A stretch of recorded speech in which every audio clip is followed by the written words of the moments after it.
আজকে জমা পড়েছে যেটা জুলাই সনদ বাস্তবায়ন আদেশের খসড়া, সেখানে পরিষ্কার তারা বলছেন যে এই আদেশ জারির অব্যবহিত পর অনুষ্ঠিতব্য জাতীয় সংসদের সাধারণ নির্বাচনে নির্বাচিত প্রতিনিধিগণের সমন্বয়ে একটি সংবিধান সংস্কার পরিষদ গঠিত হইবে, যাহা সংবিধান সংস্কার বিষয়ে গাঠনিক ক্ষমতা প্রয়োগ করিতে পারিবে।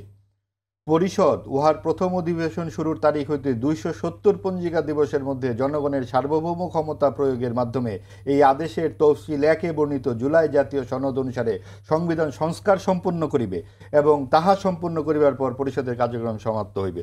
এইভাবে যেভাবে লেখা হচ্ছে, এটা কি সার্বভৌম জাতীয় সংসদকে নিয়ন্ত্রণ করার ক্ষমতা কি থাকছে কিনা? এক নাম্বার। জাতীয় সংসদ যখন নির্বাচিত হয়ে যাবে, সংসদ সদস্যরা যখন অংশগ্রহণ করবেন সংসদ অধিবেশনে, তারা তো তখন সর্বোচ্চ আইন প্রণেতা। তাদেরকে আপনি এরকম একটি কাগজ দিয়ে দেবেন এবং তারা সেইখানে এটা মানবেই। এটা কি আসলে উইশফুল থিঙ্কিং কিনা, নাকি একদম না মানলে এই হবে এই বিষয়গুলো? আবার 2/3 মেজরিটির কিন্তু একটা ব্যাপার থাকে, কাজে এই বিষয়গুলো কিন্তু ফয়সালা হচ্ছে না।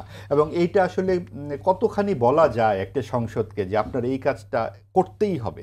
আপনি দেখুন যে বিষয়গুলো নিয়ে এতবার কথা হলো মানে শুরু থেকেই, যে রাষ্ট্রীয় সংস্কার সাধনের মাধ্যমে সুশাসন, গণতন্ত্র ও সামাজিক ন্যায় বিচার প্রতিষ্ঠা এবং কর্তৃত্ববাদী ও ফ্যাসিবাদী শাসনের পুনরাবৃত্তি রোধ করিবার উদ্দেশ্যে অন্তর্বর্তীকালীন সরকার ইত্যাদি যে 6টি সংস্কার, তারা কিন্তু কয়েকটি একদম সুনির্দিষ্ট উদ্দেশ্য বলছেন।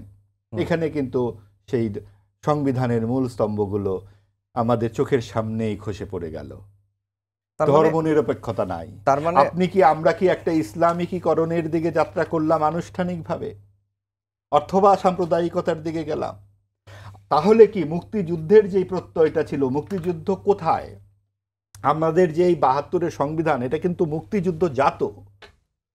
এটার একটা ঐতিহাসিক প্রেক্ষাপট আছে, পরম্পরা আছে।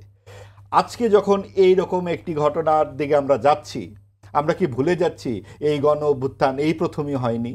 এর আগেও তো 80 দশকেই এই সেদিনের কথা, এরশাদের বিদায় নিতে হলো, তখনও একটি গণ অভ্যুত্থান হয়েছিল। তার আগে 69-এ হয়েছিল। আপনি দেখুন 25 বছর পর পর একটি করে গণ অভ্যুত্থান এই ভূখণ্ডে হয়েছে। তার মানে আরেকটি গণ অভ্যুত্থান যখন হবে, তখন আরেকটি সনদ লেখা হবে এবং সংবিধানে কিভাবে সনদ যুক্ত হতে থাকবে কিনা।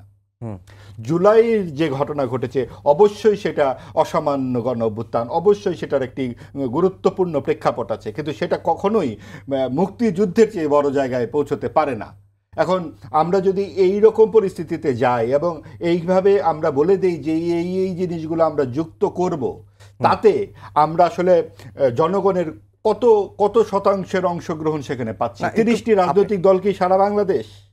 এখানে এমনও তো রাজনৈতিক দল আছে তার সাধারণ সম্পাদকের নাম পর্যন্ত আমরা জানি না।